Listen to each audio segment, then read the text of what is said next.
Good evening, everybody. Good evening. My name is Leanne Younger. I'm the pastor of City View Church. We are just very proud to activate this building on behalf of the community, and one of the highest, best things that I think we are honored to do is partner with Storyburg for the demilitarized zone storytelling. And so I want to welcome you. And my job here today is to introduce speakers, but also to remind you of the rules of engagement here in the demilitarized zone. First, check your weapons at the door. Those are metaphorical, figurative, virtual, actual, and what we mean is no groans, cheers, eye rolling, insults. We ask people not to wear signage because what we're here to do is try to listen to each other and not be blocked by representations that might create distance between us. Enter as an individual who's prepared to respectfully listen to the story of another individual. We ask you to listen well, to understand that as tellers, our storytellers speak for themselves alone. We also, and I think this is really important, respectful attention does not imply agreement or disagreement.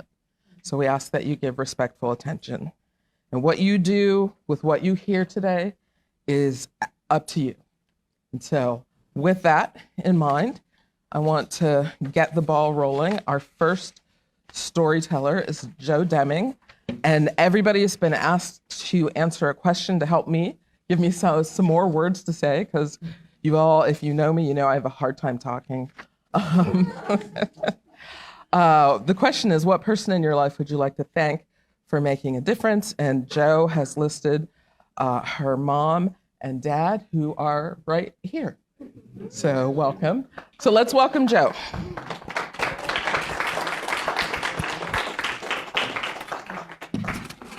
Technical challenges.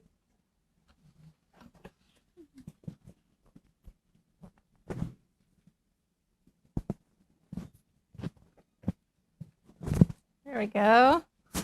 Testing, testing. It feels like it's not working, but it is. Okay, great. What Leanne didn't read was, I love my parents more. And I wrote that because my sister's also speaking, and it is a competition.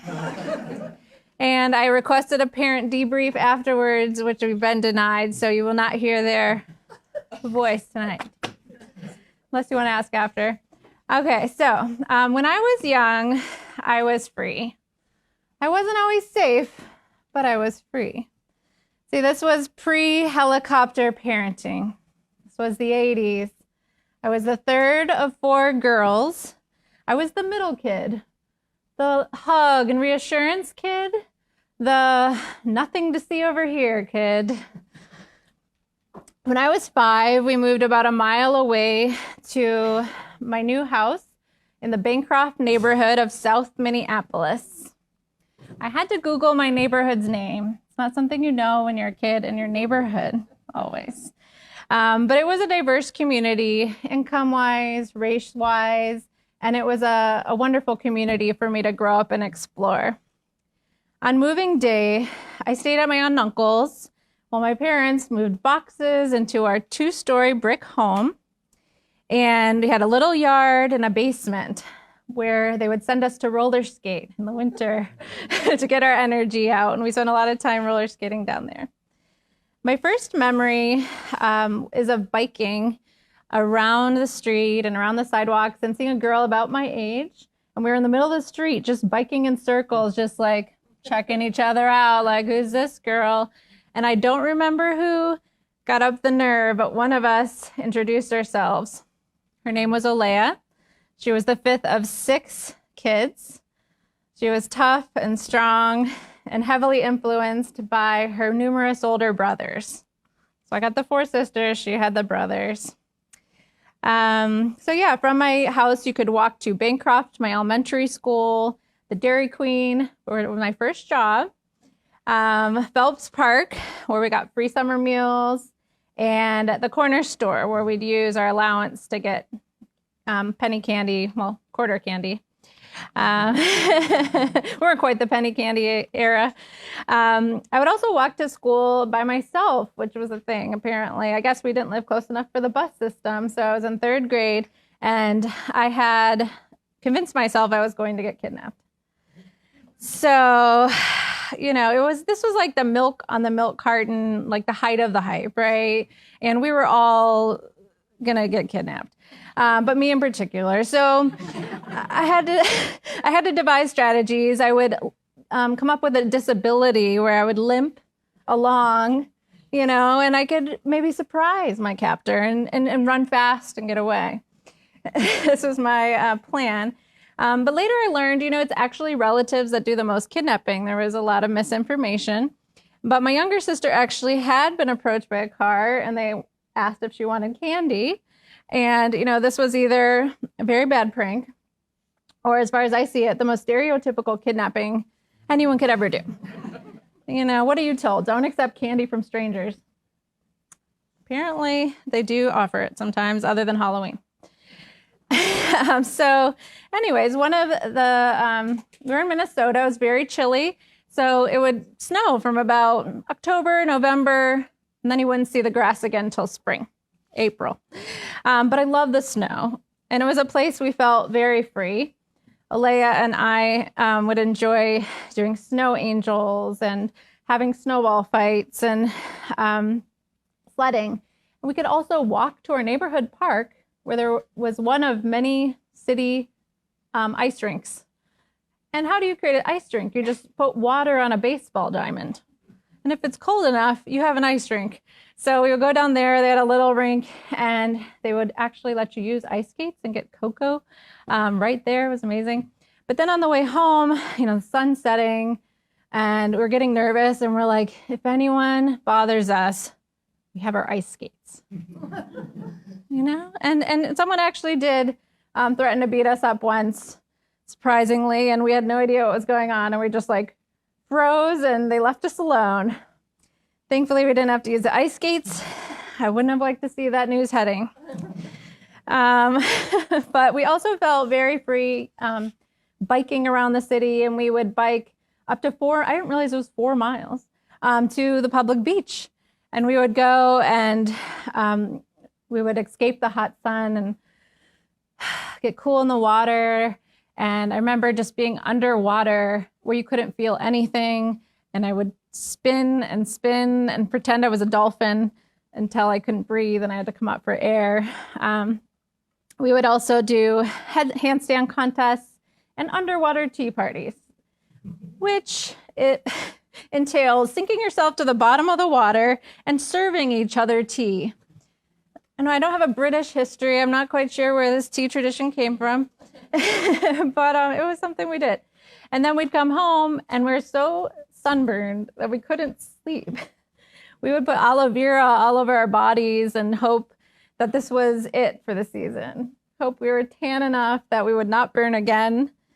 And then over the next few days, we would just relish picking off giant swaths of our skin, like a snake, losing his skin. Yeah. And then, so yes, but biking didn't always work out. One time I was biking and I looked back at her and hit a parked car. Yeah, I hit the car, so that was good. Another time we found her bike was stolen, and we found it completely disassembled in just a pile at the park. And my bike was stolen, and I said, "Hey, that's my bike." And they're like, "No, it's not." "Yeah, it is." And I told the police, and I reported it, and they're like, "Okay, you can have it." But it never worked again, so I basically negotiated for a broken bike, risking my whole life. And our car was stolen several times. Once while we were in church, 4 times apparently, but the ones I remember, once in church, and once before we knew it was stolen. The police were like, "We have your car," and we're like, "No, it's in the front." My dad's like, "No, it's on our street," and I said, "No, it's not." But the thing was, they didn't have to, steal from us, because my dad gave money to anyone with a story, a sad story. You're in the Walmart parking lot and somebody's car broke down, here's some money. They didn't have to be true stories. And then one day my dad let a man in to eat breakfast at our table while my mom was in the shower. Well, this isn't my memory. My mom was in the shower. He was in the shower. Either way, my mom was not pleased. And she had a bit of a paranoia of her own.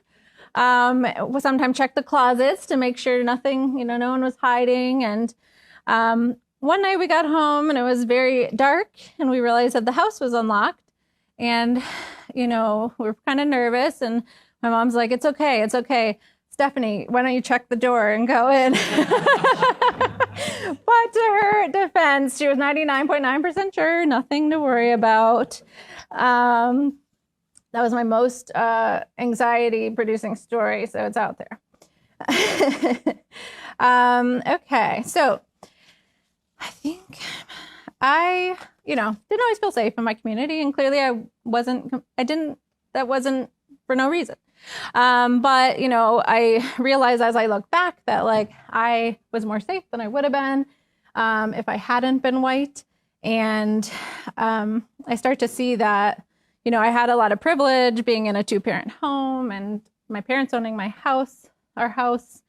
And I just didn't really see that. I would learn things in school about race and it was like, oh yeah, that's in the South. The South's a very bad place. And it was just like the system disconnected me and, 60s seemed like a really long time ago and I was not, and it's still not. And my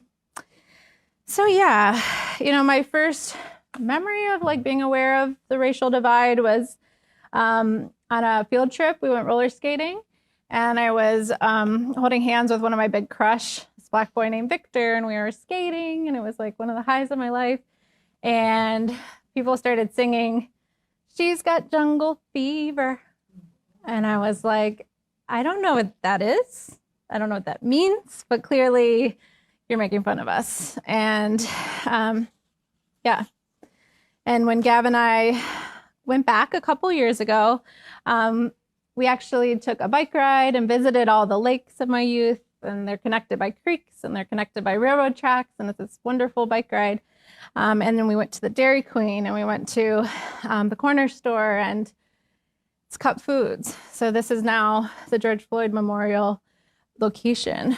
And, we just were there and are just kind of taking in, this city that I felt, free and had opportunity and was beautiful in many ways, but was also messed up and ugly and inequitable. And from there, I was digging into the details, and it was like people in Minneapolis make $10,000 more, Black and white folks, but then there's a $40,000 gap in both cities. So we actually have the same inequality here.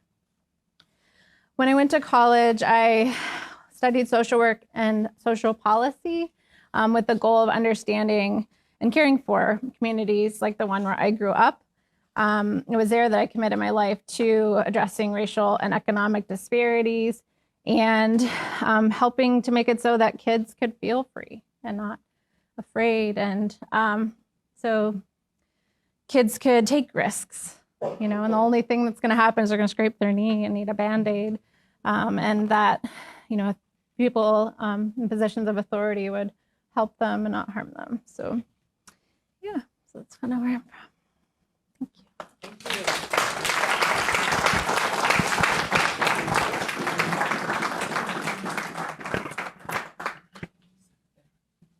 Thanks so much, Jill. All right. I should tell you that the storytellers have no idea whose name I'm going to say next. I'm looking at you, Genevieve. All right. Genevieve Russello is our next speaker. And Genevieve wanted to thank Great Aunt Marge, who at nearly 103 is still one of the best storytellers I know, and to all the folks who helped me shape my story. So let's welcome Genevieve.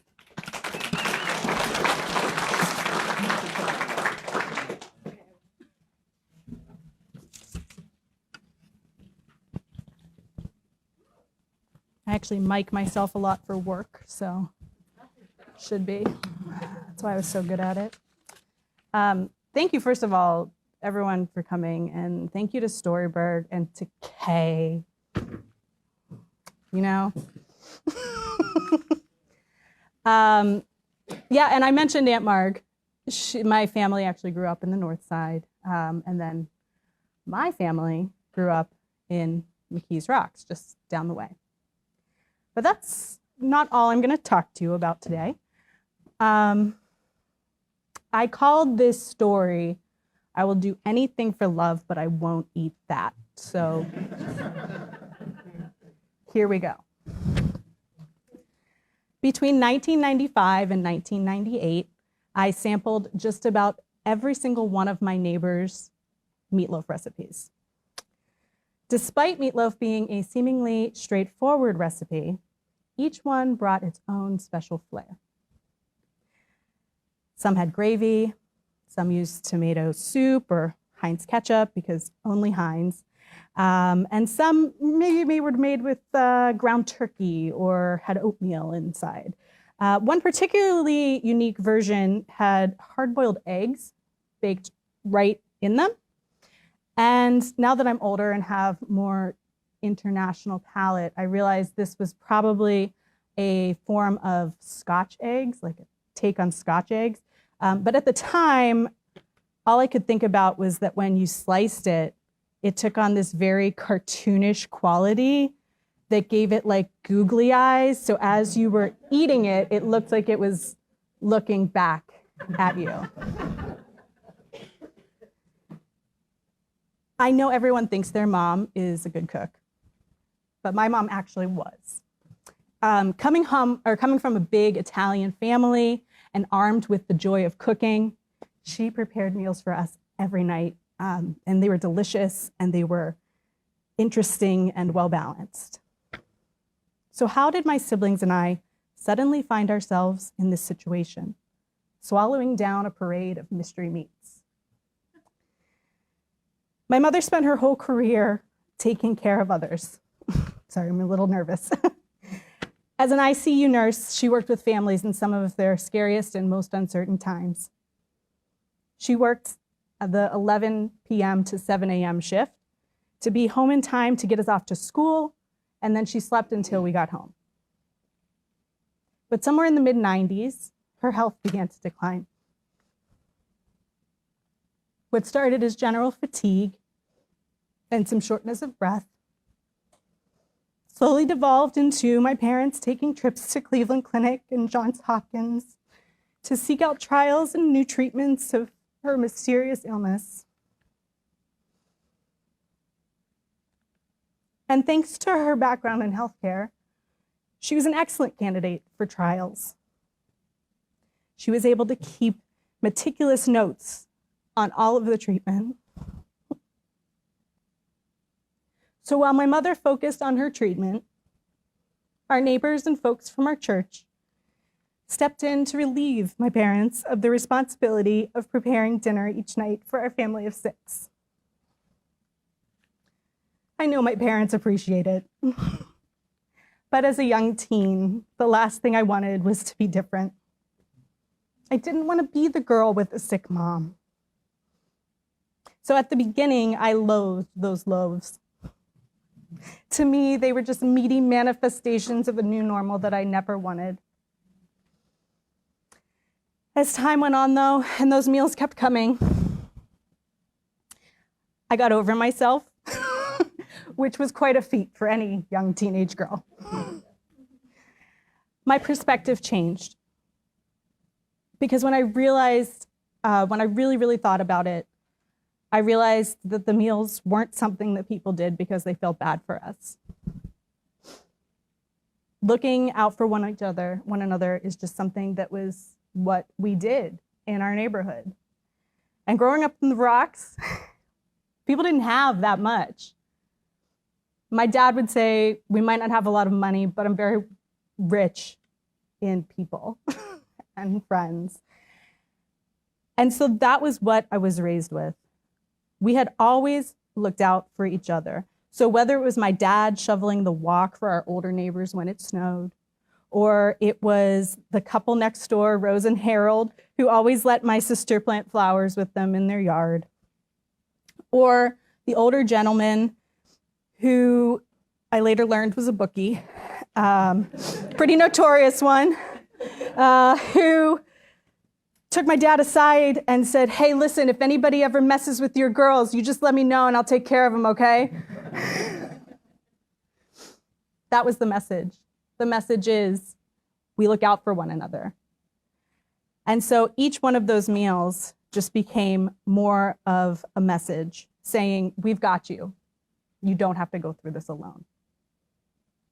And that's a powerful lesson for anyone to learn. And that experience and that growing up has taught me to meet people where they are. You're going to find the kindest people where you don't expect. And I'm so fortunate to be married to someone who wants to keep our neighborhoods together and not lose our neighbors. I'm so fortunate to have opportunities to serve, ripping down signs that say, we buy old houses. Because as I see that type of development coming across the river,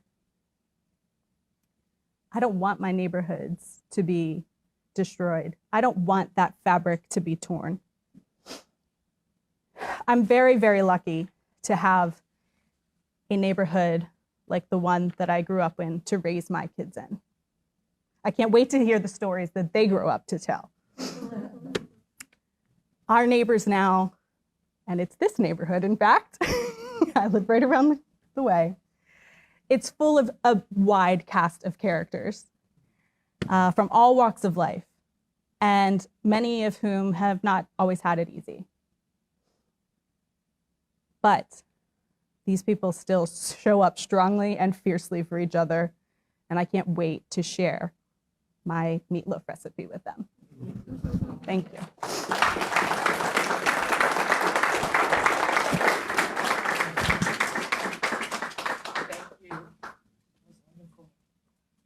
All right.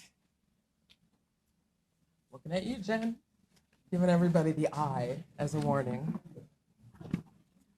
Next storyteller is Jen Pelling, who would like to thank her husband for making a difference in her life. And Kendall is here, sitting right next to her. So say hi, Kendall. Let's welcome Jen.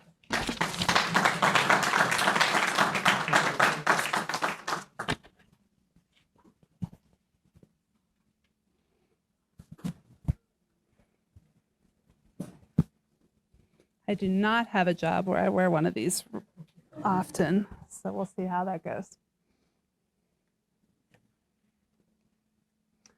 I was 8 years old when the tornadoes came, all 43 of them.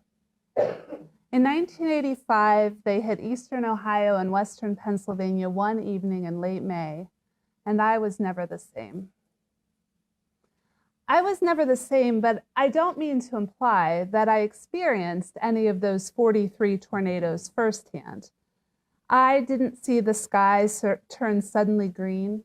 I didn't hear the oncoming roar like a freight train gone off its tracks. And I've still never seen a funnel cloud. My family, my mom, my dad, my two younger brothers, and myself, were living in the city of Butler at the time. And as much as one can be in a small city like Butler, I was a city kid. But there was also another part of me, the part that went to camp.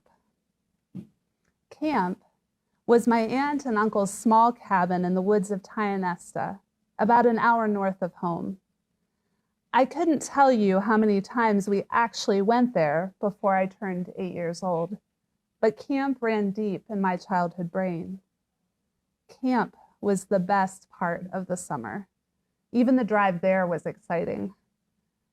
As we got closer and closer, my brothers and I began to spot familiar cabins. Many had funny names painted on signs out front, and we called out our favorites as we wound our way through the thickening forest. And then we were there. Camp. We pulled into the yard that was the driveway, and we piled out of the car.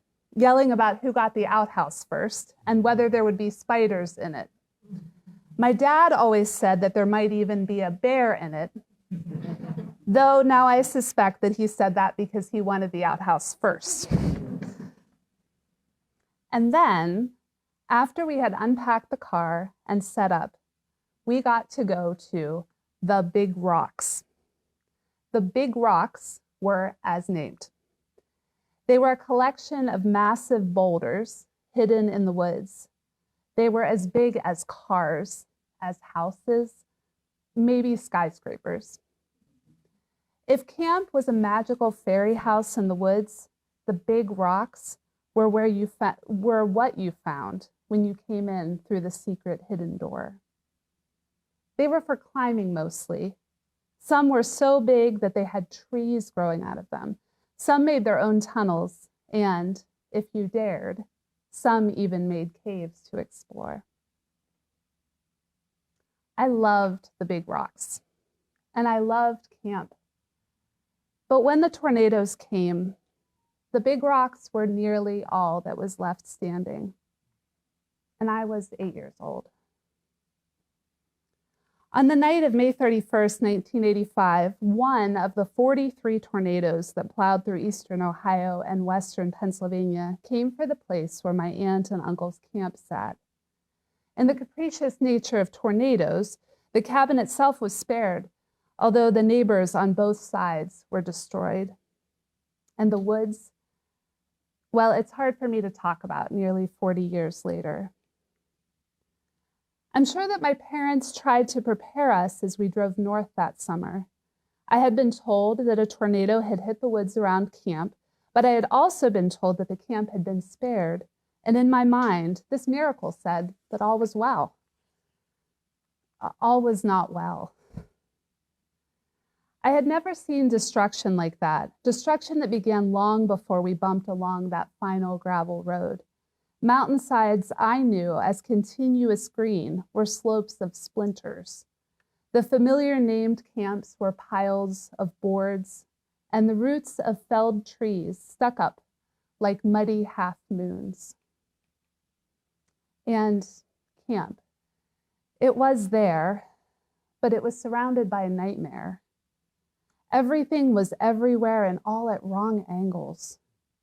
The sky seemed too big, too open without the canopy of trees. And worst of all, we couldn't even hike to the Big Rocks. There were too many felled trees along the way.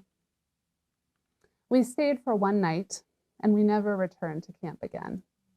At some point, my aunt and uncle sold it, and a chapter in my life ended, though not without making its mark. 35 years after the summer I turned 8, it was 2020.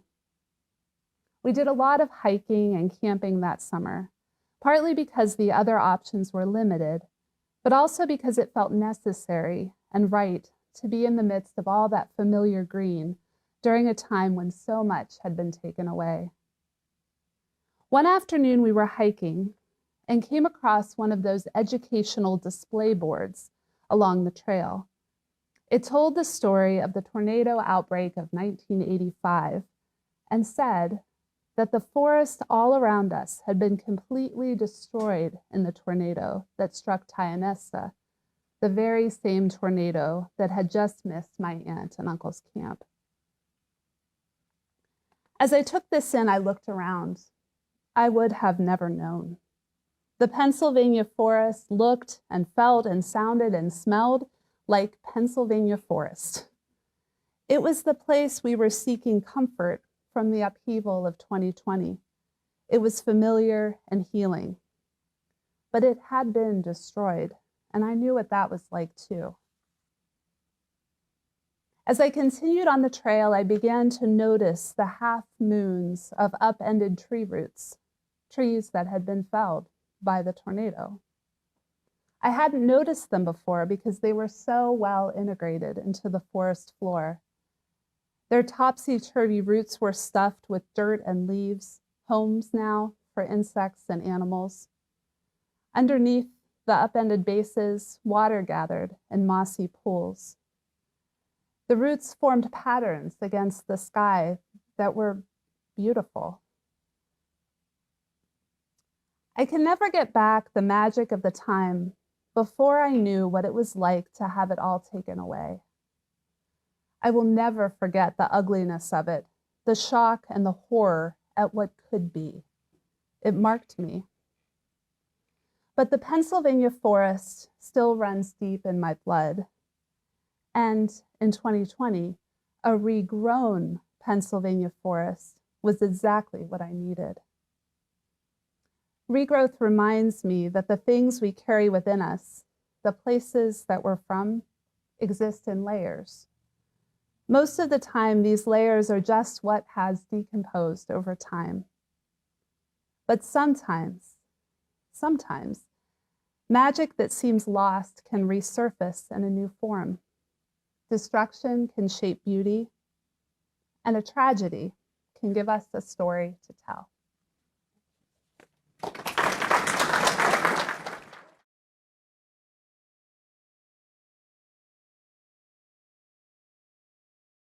Like to hear from the DMZ, but also there's a question about whether it's your turn on the mic.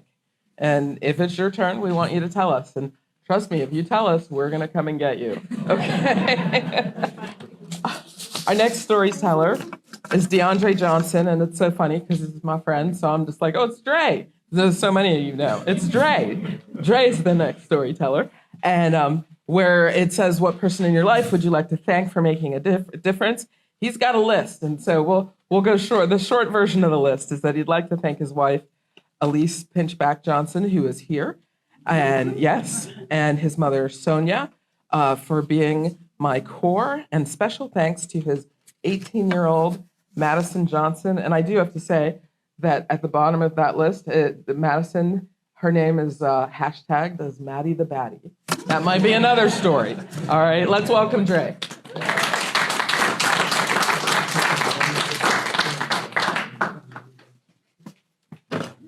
Good evening. I have no idea how long this is because I didn't practice it. I got a cane. All right, there we go.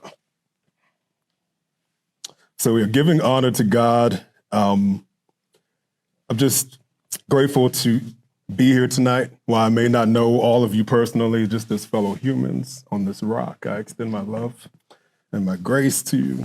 Our paths have convened tonight because of billions of decisions made over time, billions of stories leading up to this chapter of yours and mine together, and I'm thankful for this moment. As I've sat pensively over the past 3 years, penning words to my experiences, not only from different corners of Pittsburgh and the East Coast and Mexico.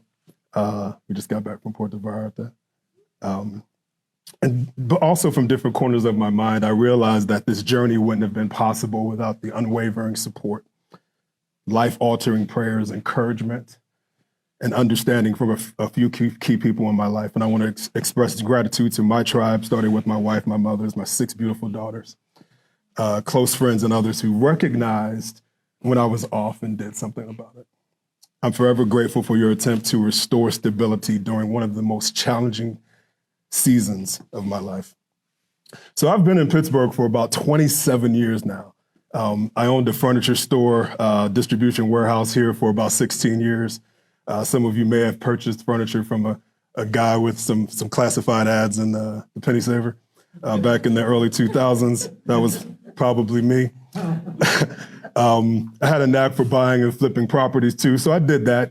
Even tried to save a restaurant this one time. A little fish and chicken joint near Bloomfield.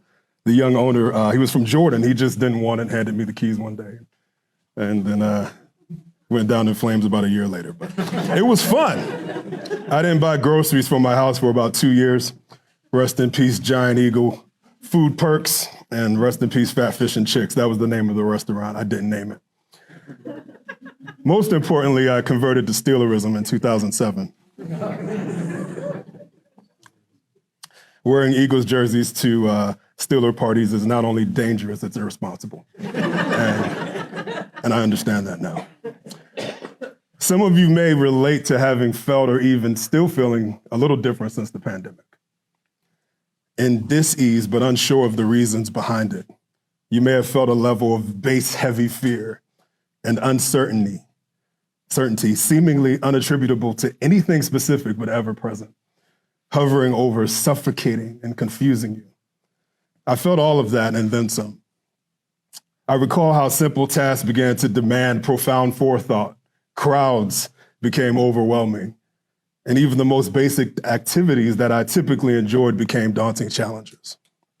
I found myself constantly magnifying negative aspects of situations. Paranoia set in.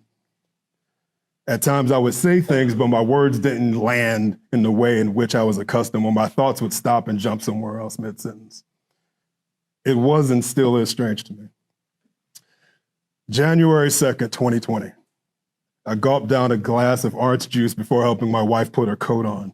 We were headed to her doctor's appointment. Her first and my fourth daughter, Ari, was about a month away from touching down. We were excited and nervous, of course.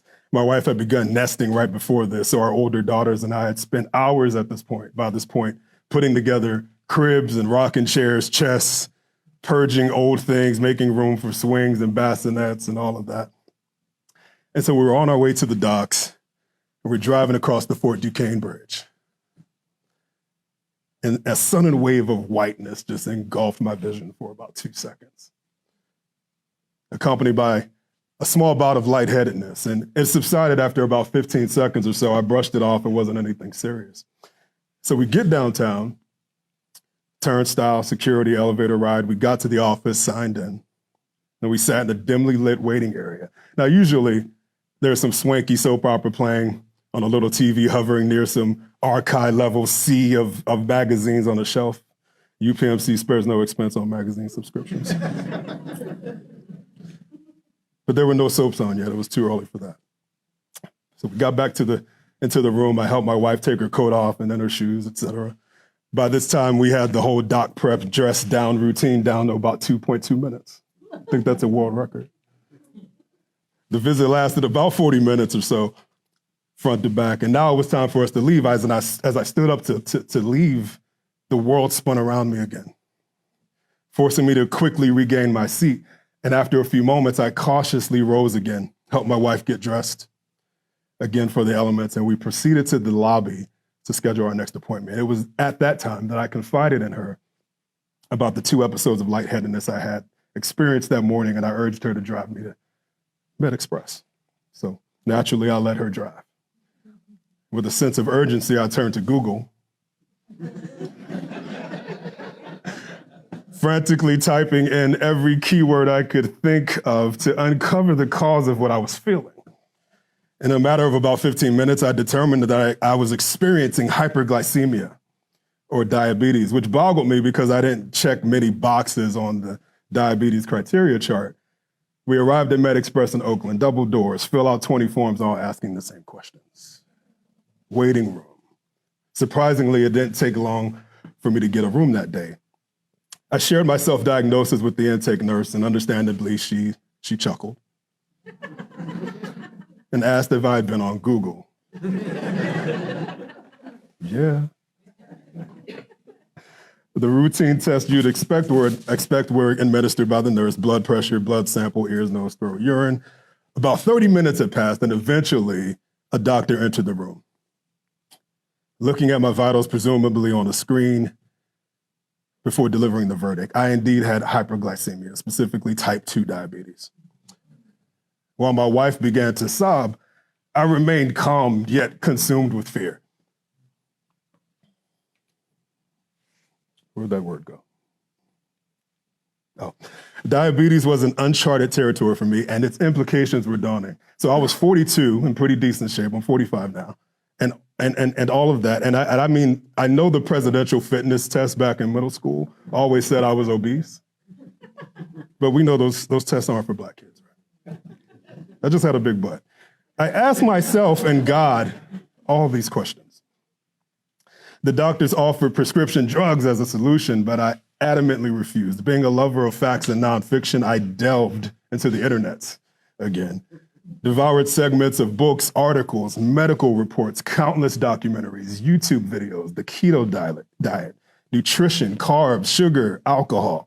Sugar, alcohol, that's no comma in between the sugar and alcohol. The intricacies of my pancreas, blood sugar, blood pressure, anything about type 2 diabetes was my jam. And yes, I was 42 when I realized that every pharmacy in this country has an aisle dedicated to diabetes. Never had to pay attention. So I returned home that afternoon, purged my refrigerator of any products containing added sugar. Cold turkey was the approach I adopted, and it proved to be a revelation. I was astounded by the sheer amount of sugar in all the things. The fridge was practically empty by the time I was done. Cutting sugar for my life was no easy feat, but as I adjusted to this new reality, it became less noticeable, and then I barely noticed it at all. The only challenge was adjusting to the higher price tag of sugar-free products. But that's another podcast. A couple weeks later, we had our baby shower. Purple was the palette. You looked beautiful, baby. It was cold and soggy, but my wife looked amazing, and it was planned to a T. Ari was on the way. And I remember telling my brothers who came to the baby shower, you only need 35 grams of sugar a day, my dude. Friends don't let friends drink 2 Fagos, man. And I received a call from UPMC that following week informing me that my A1C was 11.4. I'm just looking to see who knows what that means. They had the results of my blood work. At that time, I had no idea what that number meant in A1C speak, but the expressions on my mother and my cousin's faces spoke volumes. They knew what that number meant. Overwhelmed with fear for my family's and my own well-being, I casually excused myself to run to the bathroom where I let some tears flow for a few minutes. By this point, I had lost about 25 pounds, primarily from cutting sugar cold turkey and stressing about the condition in the first place. It was compounding. And they said that my other vitals were pretty good, so if it wasn't poor diet, high cholesterol, or family history, what was it? What was going on? Turns out it was our favorite 4-letter S word that was largely responsible. That word is stress. It really should be a vulgar word. The impact of stress on my physical health became glaringly apparent in the wake of my diabetes diagnosis. Years of sleepless nights and 50-hour weeks, though fueled by passions very close to my heart, had taken a toll on me over time. And the pandemic was just the thing that tipped the scale. I realized that sacrificing my health for the sake of good results or meeting deadlines was a bit of a misguided notion. But I think we're all taught that being busy is sexy here, and we run ourselves into the ground. I bought into that. The ideology that, ceaseless work and hustling, it came at a high price. It cost me lost memories. It cost me a lack of presence, strained relationships, lost opportunity, and now health issues. Because my children won't really remember about the countless deliverables I produced for my clients over the years, or how many mattresses I can sell to a hotel, or my wife won't boast at my funeral about how many billable hours I had that one year. Instead, they'll remember a father who was perpetually staring at his MacBook, chasing goals, slowly fading. They'll remember how I was at their game, but I wasn't at their game. Many times I don't even remember being at some of those games myself. So again, by this time I had lost about 30 pounds, managed to bring my A1C down to 6.1 within 3 months. The slip with the 6.1 is actually still on our fridge tonight. It's faded and barely legible, but I know what it used to say. And I recognize the triumph and the victory that it represented almost every time I hit the fridge. The head physician at UPMC, and shout out to my team at UPMC for letting me spearhead and run point on my own healing, was so astounded by my progress that he personally visited me during my follow-up appointment and to inquire about the strategy I used. And in that moment, I felt a surge of pride and relief wash over me that I hadn't felt in a while. With each passing day, I grew stronger and more determined to overcome the obstacles that lay ahead. And my battle with diabetes had become a defining chapter in my life, one that would shape not only my own existence, but also the lives of those I hold dear. Little did I know that this battle would lead me to discover the true meaning of resilience, the power of the human spirit, the power of support systems, the power of my own personal relationship with stress. In the face of adversity, I had found a strength within myself that I didn't know quite existed. And as I continued on this path and healing of self-discovery, I quickly realized that I was on the verge of something extraordinary, but extremely difficult and scary. So Ari lands February 7th, 2020. Woo! Her soft whimpering and cooing are now part of the ambient sound of our home. Our early pandemic days were challenged as we navigated the joy of her arrival amidst the chaos that was COVID-19. Just a couple weeks later. In fact, our family was one of the last families that got to experience camping out at McGee, during the birthing process. Shortly after that, fathers were dropping off, or, they were dropping the women off to have these babies alone. Just a few weeks later. And so the isolation was palpable, with family unable to share in our joy in the traditional sense. They had to actually come visit and view her looking through the window on our porch for like the first 4 months of her life. It sounds simple enough to imagine, but it was extremely surreal for me at that time to see like my mom outside this window in the snow looking at our kid. It was very strange. Cherished family gatherings denied by circumstances beyond our control. And we really needed the support. We really needed it. Ari had this reflux condition that had her waking up to feed and throwing it back up constantly for like the first 3 months before it was pinpointed by a doctor. And we couldn't sleep longer than 3 or 4 hours at a time. It was hell. And as time went on, we became accustomed to seeing a body count in the midst of this on the corner of our screen on CNN. And I remember thinking to myself, oh my God, 2,500 deaths. That's a lot. And we all know that tally eventually got much higher, much, much higher. I remember those daily noon updates from Mayor Cuomo. Am I saying that right? Cuomo? Okay. Black men being murdered in 4K. People stealing PPP funds. My business not getting any PPP funds. Desperation, despair, food lines, mass, all the noise, confusion, fear, uncertainty, and misinformation that came with that era. By 2022, we had a miscarriage and a Nomi, our second daughter, together, who is freshly 2 as of this past Monday, and already quite terrible. My wife and I just began sleeping straight through the night last May. We had about $20,000 worth of plumbing and French drain work to our home. I stopped counting after cleaning up the 12th flood in our basement. We had to cut down trees, squirrels got in the attic. We caught COVID breakups, I just breathed in your face the other day and I have COVID text. People hitting and sideswiping our cars. We lost loved ones. We got degrees and diplomas, remote learning, school shootings. Our oldest 2 daughters attended the infamous party shooting that took place just a few blocks from here. Just so happened that the curfew I'd given them that night timed perfectly, so such that their departure, when they left, they were actually getting into the car as the shots rang out. And while we were grateful they were not harmed physically, it didn't feel good to know that I'd given them permission to attend this situation that made national news on an Easter Sunday.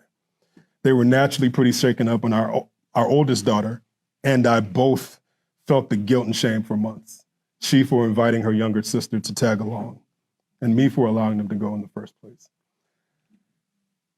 All that to say, without a formal introduction, anxiety had quietly weaved its way into my life long before I'd recognized it, and in a major way. Lack of sleep, or even worse, intermittent sleep, AKA torture, opened the gates wide open. My career and personal relationships took a hit. I was hesitant to respond to text messages. And even when I did, my words often felt bland and safe, stripped of my personality. It became difficult to focus on certain things for very long. Imposter syndrome became a familiar companion. And my sense of purpose grew hazy. Anybody ever feel like that? My patience wore thin, and even my closest relationships seemed to take more effort to maintain. I simply didn't have the bandwidth, and I even remember avoiding mirrors at certain mile markers because I didn't recognize my reflection. For real, I didn't even like my reflection most days. Relentless confusion, it was exhausting. I liken anxiety to wearing ill-fitting shoes. They can be too tight, too loose, too narrow, or too wide. However you look at it, however you wear them, they're uncomfortable to walk in. They hinder your progress, exhausting my strength as I constantly adjust my gait to navigate the terrain. At 45, looking back now, I can see how I mislabeled exhaustion or anxiety as exhaustion or workaholism or Superman syndrome or, getting the job done. But good doesn't exist without bad. Strength doesn't exist without weakness. What if anxiety is simply telling you something about you? Alerting you to some error in your processing that needs some attention, or that how you're moving, thinking, living, and loving isn't in alignment with who you truly are.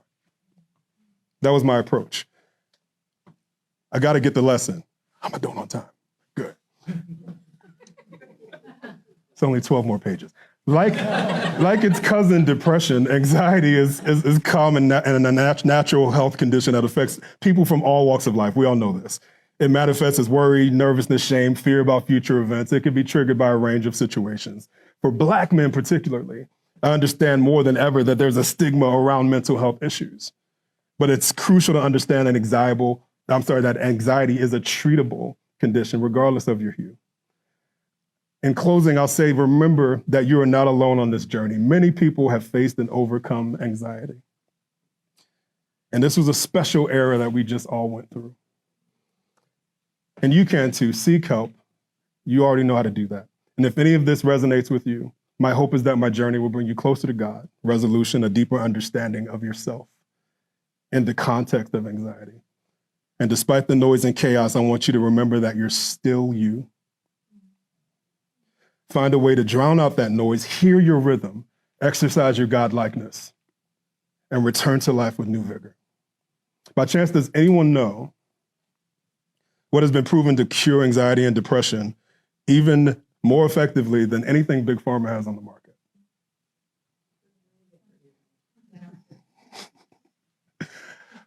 It's all in the same umbrella. Love, hugs. Don't deny our humanness. In closing, again, I'll say you are safe, you are loved, and you are okay, and thank you for your ear. Peace.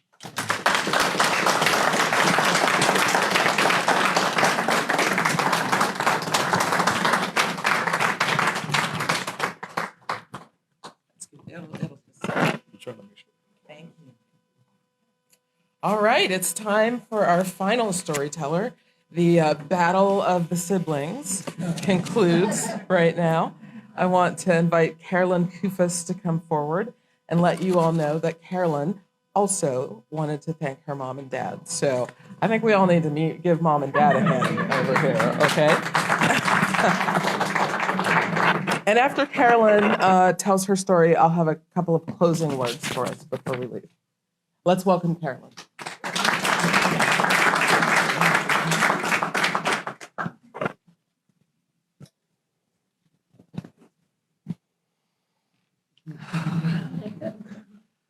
I was nervous to be going last, but I think this actually is quite perfect. My sister Joanna got to set the backdrop of part of our childhood in South Minneapolis, and then Dre spoke about mental health, and that weaves into part of what I'm going to say too.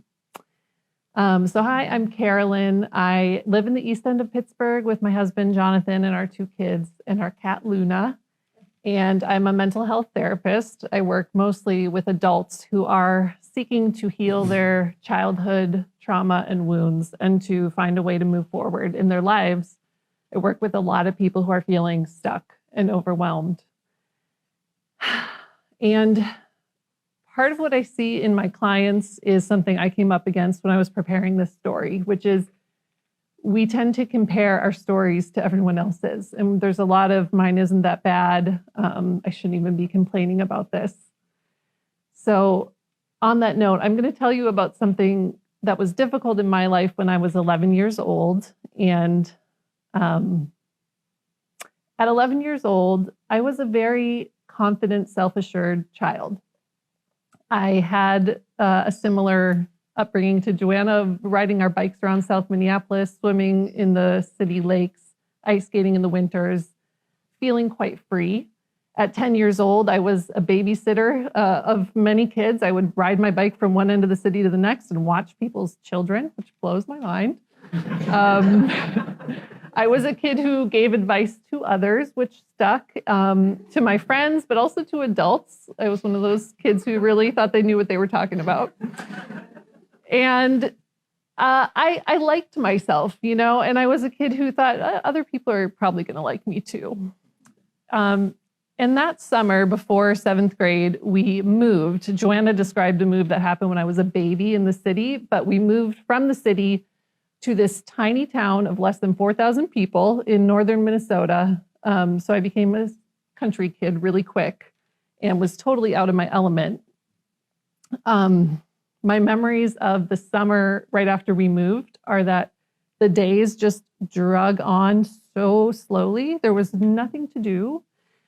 We would lay in our yard, putting tanning oil on, trying to achieve the perfect glow. And we would do hundreds of crunches, watching these workout videos, trying to achieve the perfect abs. And, you know, fantasize about when we would make friends and have boyfriends and move on with our lives, get on with something. Eventually, we did start to meet people. There was a girl who lived right across the street. Her name was Annie. She became my first friend. Annie introduced me to some of the other girls. And I'm telling you, I had never been shy a day in my life before this move, but I still remember meeting Annie's friends. Ooh, I feel a little bit of it right now. The feeling of the fear coursing through the arms and legs and just hoping and praying they would like me and that I would start to find my feet and start to find my place. So I became friends with these girls a little bit. Towards the end of the summer, we were getting through it, and finally something happened. The county fair rolled into town. And I do mean into town. Our house was less than a mile from the center of the fairgrounds with the, you know, Ferris wheel and the cotton candy and the music over the loudspeakers. Everything was just right there. So my sister and I got ready. I remember crimping our hair. We had Dixie Chicks blaring in the background. Wearing our belly shirts with maybe even some bra strap showing if our dad would let us out of the house like that. We were really feeling ourselves and we set off into the world. And for the first couple of hours, we had a blast. I remember Shania Twain karaoke. Someone was really getting into it. I was dancing along. We were eating cotton candy, checking out the prize-winning pigs, which is something really exciting in a county fair. No, I think I was really taken aback by that. Like, this is what these people do. Okay. So the night was winding down. The sun was just starting to set. And my sister split off and I was all alone. And I heard behind me the sound of a group of girls giggling. And if any of you have been giggled at by a group of girls, you know the tone of the giggles. And I knew right away. And despite myself, I found myself turning around to face them. And it was Annie and her friends, and who I thought were my friends. And she saw me and said, "Oh no, you didn't hear that, did you?" And I hadn't, but of course she repeated it. She said, I would want to know if someone called me a rhinoceros. Something I left out earlier because I was nervous was I was a confident kid, but I did have one insecurity, which is my not so little nose. And as a little kid, I would put my hand up to make sure the cute boys next to me wouldn't stare at it. Of course, they were probably not caring about that at all. So she said, I'd want to know if someone called me a rhinoceros, and that someone appeared next to her, a boy, of course, shoved her playfully, looked me up and down and said, "Oh, no. Don't get me wrong, new girl. I didn't say you were a rhinoceros. You've got a great body. It's just that nose. What can I say? What can I say? Rhino!" He yelled loud enough for, I was sure, the whole world to hear. And I actually don't remember the few moments after that. The next thing I remember, I was running home. You know, that mile to my house from the fairgrounds. I was running, I was crying until I got home and collapsed in bed and cried myself to sleep. And in my memory, that's where this story ends. And in the years that followed, I've told people this story as just like this terrible, traumatic moment after I moved and I didn't have any friends and no one liked me. And then the boy yelled, "Rhino," in front of everyone. And I thought that's where this story ended. However, I've kept a pretty meticulous journal my whole life. So when I was preparing to tell you this story, I went back and read my journals. And the story of the fair and being called a rhino is accurate. Running home, crying myself to sleep. But there was a whole another story I had totally forgotten, which is that the very next day, a different kid invited me to the fair, told me I should be brave and go back. And I did. And in my journal, I wrote that I met this other really cute boy. You can see a theme, cute boys. I wrote that I danced to the music and that it was a great night. And I remember telling Jonathan after I found this journal entry and just being blown away, like, I went back to the fair. Wow. So I've been reflecting on that a lot. And, you know, in my work as a therapist, helping other people heal from their traumas and their wounds, often it's about rewriting the story and seeing pieces that you might not have seen, seeing strength in yourself you didn't see before when you were living through that hard thing. And I'm just very touched that by preparing this story and telling it to you all, I got to do some of that in myself. So thank you very much.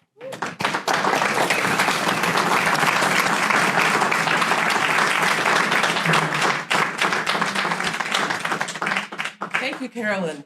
Friends, would you join me in thanking all of our storytellers for their vulnerability, for their willingness to do the work? I want to just close out here by letting you all know all the storytellers agreed to be coached. And I know Kay is here, but I don't know who else is a coach. Carla, Pam, and Kay. Would you all raise your hands so folks know who you are? And can we thank them for their kind work? And lastly, I want to make sure that we thank the two people who are critical to making sure the demilitarized zone happens. One is Will, who's the executive director of Storyberg.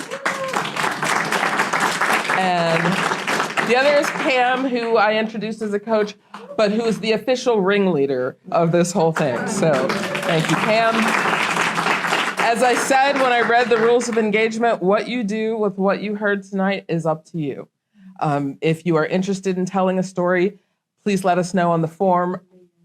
Oh yes, May 9th. May 9th will be our next storytelling event, so you have plenty of time. You don't have to decide tonight, but if you want to decide tonight, just say yes and let us push you all the way there. Thank you for coming. Please take a moment to meet somebody that you didn't come with today, to meet a storyteller who isn't the person that brought you in the room. And we do have some refreshments. Thanks so much and have a good night.